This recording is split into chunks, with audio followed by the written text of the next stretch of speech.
Hello friends, I am Trambak Nayak. Welcome back to our channel Biniyog. আজকে আমরা আর একটা নতুন স্টক নিয়ে আলোচনা করব, যে স্টকটাতে ভালো রকম অপরচুনিটি আছে। তো আমি আজকে সকালবেলায় দেখছিলাম প্রায় 11% ডাউন আছে। তো স্টকটার নাম হচ্ছে ওয়ালপুল। ওয়ালপুল ইন্ডিয়ার যেটা মেন নিউজ, যে মরিশাস ওয়ালপুল ইউনিট যে যারা প্রোমোটার, আগের তো মানে 75% মতো স্টেক ছিল, সেটা কমিয়ে 51% এসছিল।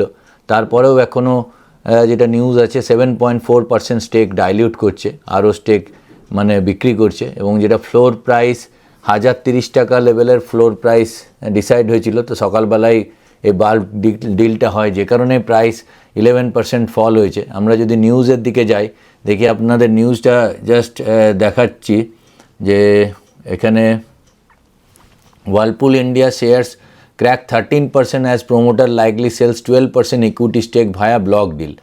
তো যেটা দেখছিলাম যে বিএসসিতে আজকে November 27, Whirlpool Mauritius Limited likely sold 11.8% equity stake in the company via block deal। তো যেটা ফ্লোর প্রাইস আছে 1030 টাকা। তো which is 14% discount of ওয়ালপুল India's closing price 1201 টাকা 40। কালকে যেটা লাস্ট ক্লোজিং 1201 টাকা 40 পয়সা ছিল, সেটার 14% ডিসকাউন্টে মানে 1030 টাকায় কোনো একটা বাল্ক ডিল হয়েছে। মানে কোম্পানির প্রোমোটার এখানে প্রায় 7.5% ইকুইটি সেল করছে। তো যার কারণে ওয়ালপুলের যদি আমরা দেখি, যেটা ওপর থেকে প্রায় 10 এখন এই মুহূর্তে 10.83% ডাউন আছে। এখানে পরিষ্কার দেখাই যাচ্ছে যে ওপর থেকে, আমি একটু বড় করে দেখাচ্ছি। তো কালকের যেখানে ক্লোজিং ছিল, সেখান থেকে আজকে সকালবেলায় রাইট 11-12% ডাউন ছিল। এখন আর একটু প্রাইস বেড়ে এই মুহূর্তে 11টা 11:30 বাজছে, 1071 টাকা প্রাইস চলছে। তো ওয়ালপুলের যদি আমরা ফান্ডামেন্টাল দেখি, তো ওয়ালপুলের রিটার্ন অন ইকুইটি হচ্ছে 9.26%। যেটা প্রোমোটারের হোল্ডিং, যেটা আপনাদের বলছিলাম যে 75% 2022-এ ছিল। তারপরে এখানে প্রোমোটার 2024-এর মার্চে 51%-এ নিয়ে এসেছিলো। এখনও এখানে রেকর্ডে 51% দেখাচ্ছে, কিন্তু এটা আজকে আবার কিছু সেল হয়েছে ইকুইটি। এফআইআইয়ের হোল্ডিং কিন্তু প্রায় 11.12%। এফআইআইদের মধ্যে উল্লেখযোগ্য Goldman স্যাচ, Hong Kong Shanghai banking corporation, এইসব বড় বড় ফরেন ইনস্টিটিউশনাল ইনভেস্টারের কাছে হোল্ডিং আছে। আর ডিআইআই ডোমেস্টিক ইনস্টিটিউশনাল ইনভেস্টার 28.49%, মানে 29%-এর কাছাকাছি। যেগুলো মিউচুয়াল ফান্ড হাউস বা বড় বড় ডোমেস্টিক হাউস প্রায় 29%-এর স্টেক নিয়ে আছে। তো আর পাবলিকের কাছে অনলি 9.39% আছে। পাবলিকের কাছে খুব একটা পপুলার স্টক ওয়ালপুল নয়, কিন্তু এই ধরনের পপুলার স্টকেই কিন্তু অপরচুনিটি দেখা যায়। যদি আমরা রিটার্ন মানে পিআর কম্প্যারিজন দেখি, দেখুন LG electronics, Voltas, blue star, Amber enterprise.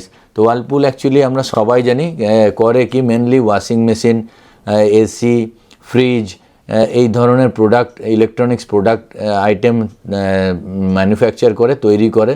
তো যেটা 1960 সালে কেলভিনেটার ছিল, আমাদের বাড়িতে ছোটোবেলায় আমি ফ্রিজ দেখেছিলাম কেলভিনেটার। তো কেলভিনেটারকে টেক ওভার করে ইন্ডিয়াতে ওয়ালপুলের যাত্রা শুরু হয়। তো কারেন্টলি যদি কোম্পানির ব্যালেন্স শিটও আমরা দেখি, খুব একটা খারাপ কিছু নেই। দেখুন এখানে কোয়ার্টারলি রেজাল্ট যদি আমরা দেখি, যেটা সেলস 12 কোটি টাকার সেলস আসতো 2022-এ, এখন সেলস আসছে, এই কোয়ার্টারে সেলস এসছে 1647, জুন কোয়ার্টারে 2432। তো জুনের কোয়ার্টারে অলওয়েজ সেলস বেশি আসে, কেননা এপ্রিল মে জুন এসির মরশুম। তো এসি বিক্রি প্রচুর হয়, এয়ার কন্ডিশন। তো সেই কারণে রেভিনিউ বেশি আসে। নেট প্রফিটও যথেষ্ট ঠিক আছে, যেখানে 49 কোটি টাকা নেট প্রফিট আসতো সেপ্টেম্বরে, এবছর সেপ্টেম্বরে 42 কোটি টাকা নেট প্রফিট এসছে। জুনে 146 কোটি টাকা এসেছিল, 2023-এর জুন মাসে এসেছিল 77 কোটি।